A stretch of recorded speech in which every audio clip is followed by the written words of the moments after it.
वो अपनी ईश्वर रूपी प्रेमी से अब मिल गई है।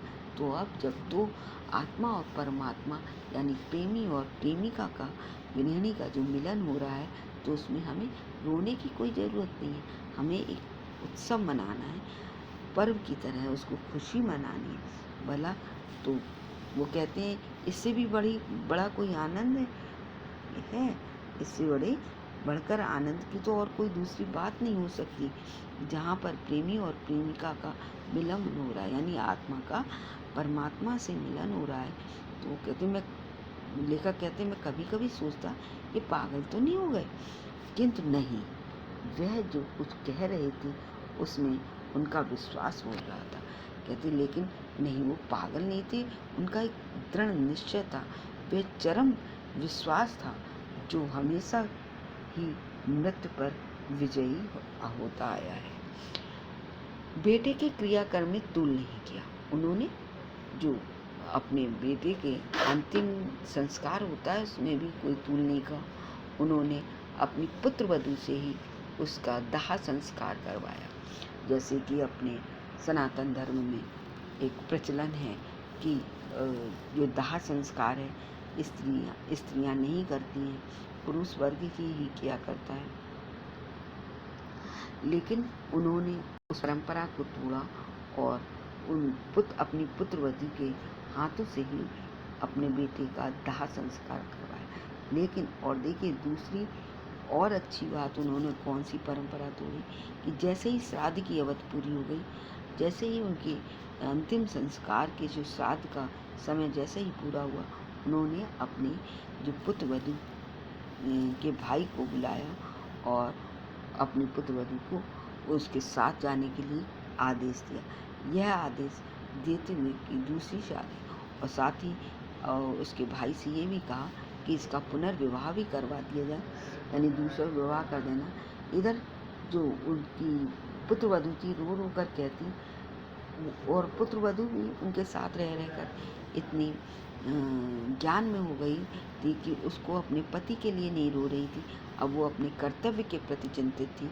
और वो कह रही थी अगर मैं चली जाऊंगी तो इनका आपका बुढ़ापे में इस वृद्धावस्था में कौन ध्यान रखेगा, कौन उनको भोजन बनाएगा, अगर वो बीमार हो जाएंगे तो उनको पानी भी कौन पूछेगा, क्योंकि पुत्र तो है नहीं।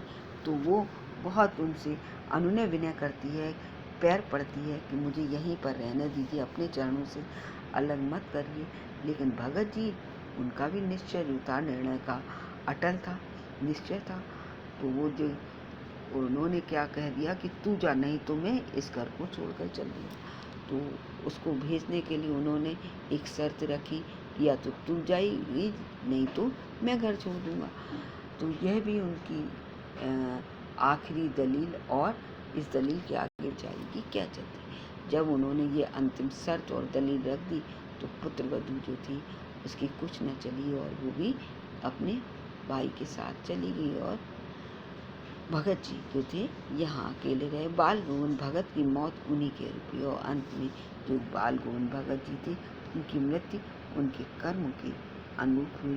वे हर वर्ष गंगा स्नान करने जाते थे। स्नान पर उतनी आस्था नहीं रखते थे जितना संत समागम और लोक दर्शन पर। तो वो स्नान करने तो जाते थे गंगा में, लेकिन उनका गंगा स्नान में इतनी श्रद्धा नहीं थी जितनी उनके संत के समागम, यानी संत समाज के साथ सत्संग में, यानी अच्छे लोगों के, साधु संतों की चर्चा और परिचर्चा, लोक दर्शन शास्त्र को सुनने में थी। पैदल ही, और वो गंगा स्नान के लिए पैदल जाते थे, जो करीब 30 कोस थे। उनके घर से गंगा जी कितनी थी, 30 कोस थी, लेकिन वे पैदल ही जाया करते। साधु को संबल लेने का क्या हक है।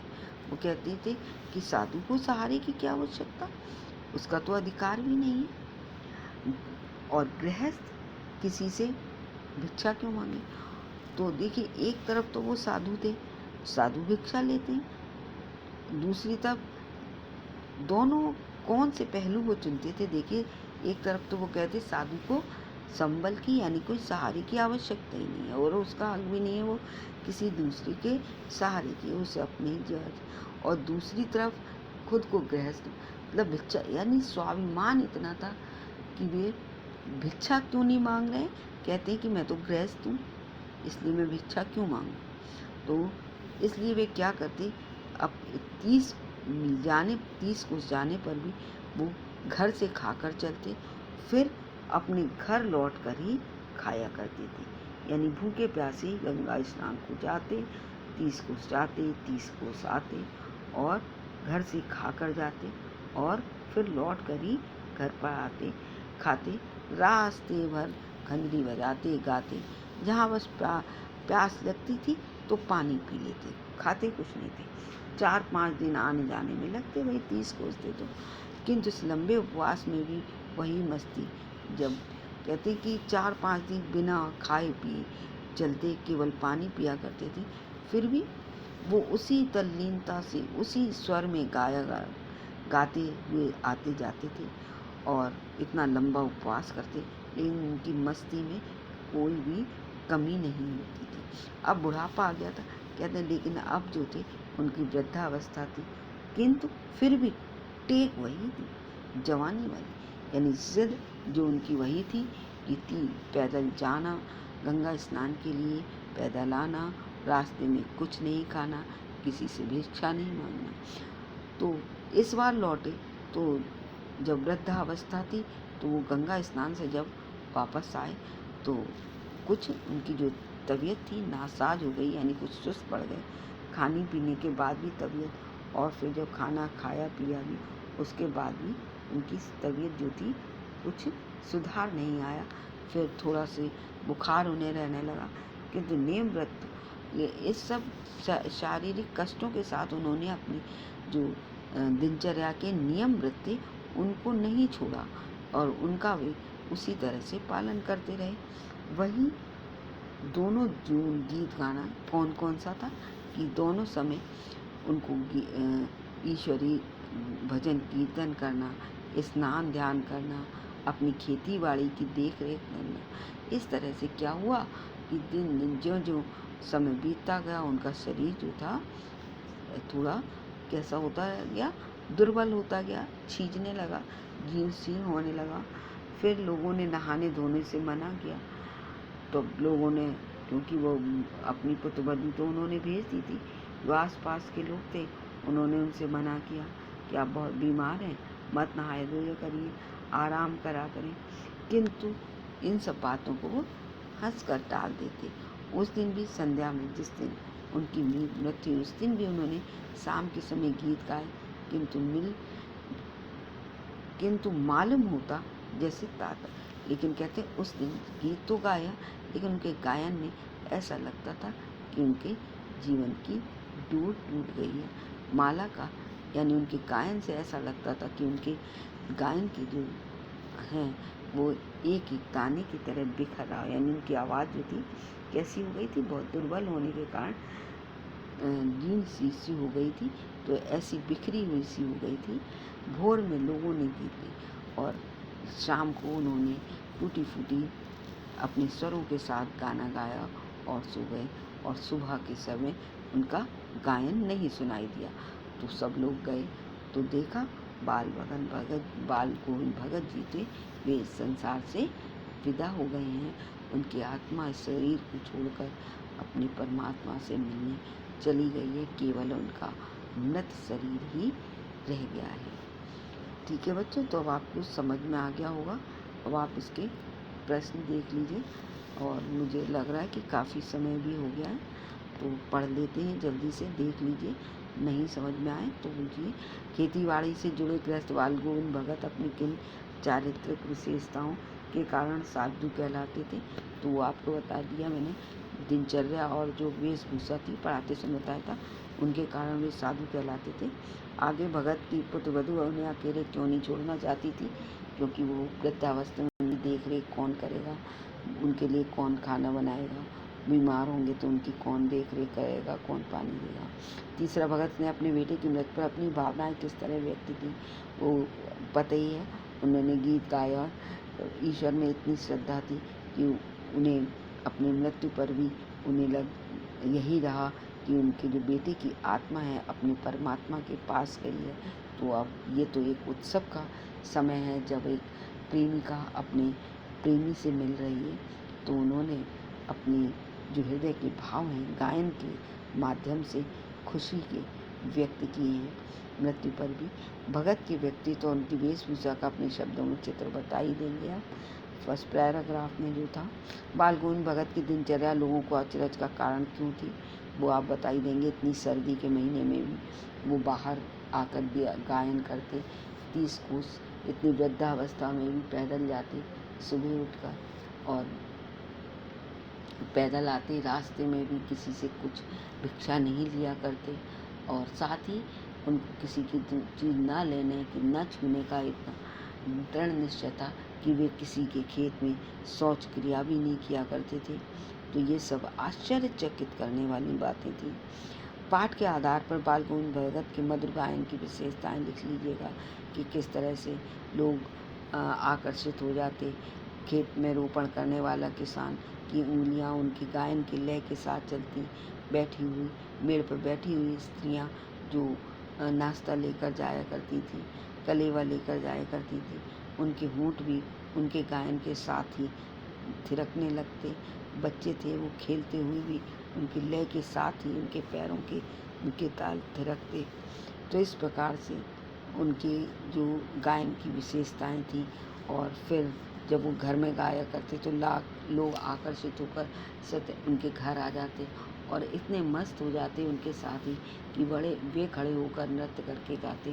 तो साथ ही जो उनके मित्रगण उनके घर आते थे, वे भी इतने तल्लीन हो जाते कि खड़े होकर नृत्य करने लगते।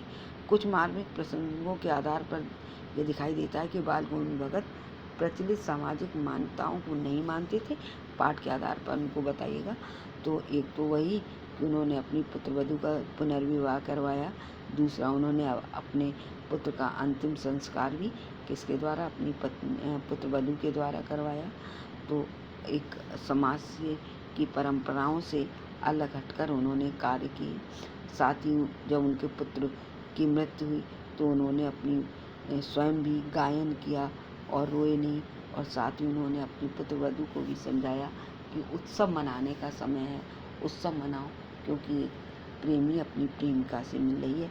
आत्मा रूपी प्रेमी का अपने ईश्वर रूपी प्रेमी से मिलन कर रही है। तो ये खुशी का क्षण है, इसमें रोने की कोई ज़रूरत नहीं है। धान की रुपाई के समय समूचे माहौल को भगत की स्वलहरियाँ किस तरह चमत्कार कर देती, उस माहौल का शब्द चित्र ये तो आप लेसन से ही वहाँ का वहीं लिखिएगा। पाठ के आधार पर बताएं कि बाल गोविंद भगत की कबीर पर श्रद्धा किन के रूपों में प्रकट हुई है। तो एक सबसे बड़ी बात कि उनके गायन करते थे, इतने मस्त हो जाते थे उनके पदों को गाने में।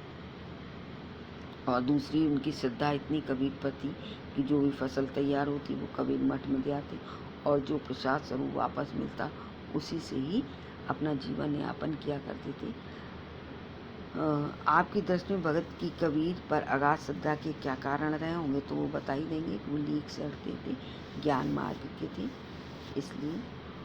और कबीर भी ऐसे ही थे, उन्हें दिखावे पाखंडपन जो नहीं था, वो भी ज्ञान मार्गी थे, ईश्वर को एक परम शक्ति मानते थे कबीर भी। और उसको प्रेमी के रूप में ईश्वर को उन्होंने स्वीकारा है। स्वयं को कबीर ने एक प्रेमिका के रूप में अपनी आत्मा को, इसी तरह से गोविंद जी भी उनको इतनी श्रद्धा थी कि वे भी आत्मा और परमात्मा एक पद में एक प्रेमी और प्रेमिका के रूप के दर्शन करते हैं। गांव का सामाजिक सांस्कृतिक परिवेश आषाढ़ चढ़ते उल्लास में क्यों बढ़ जाता है, वो बताई देंगे। बरसात का मौसम होता है, फसलों के बोने का समय हो जाता है और एक नए सृजन की तैयारी होती है, जिससे सभी तरफ क्या हो जाता है, जो सांस्कृतिक परिवेश है वो उल्लासित होने लगता है। ऊपर की तस्वीर से यह नहीं माना जाए कि बाल गोविंद भगत साधु थे। क्या साधु की पहचान पहनावों के आधार पर की जानी चाहिए? आप किन आधारों पर सुनिश्चित करेंगे कि अमुक व्यक्ति साधु है?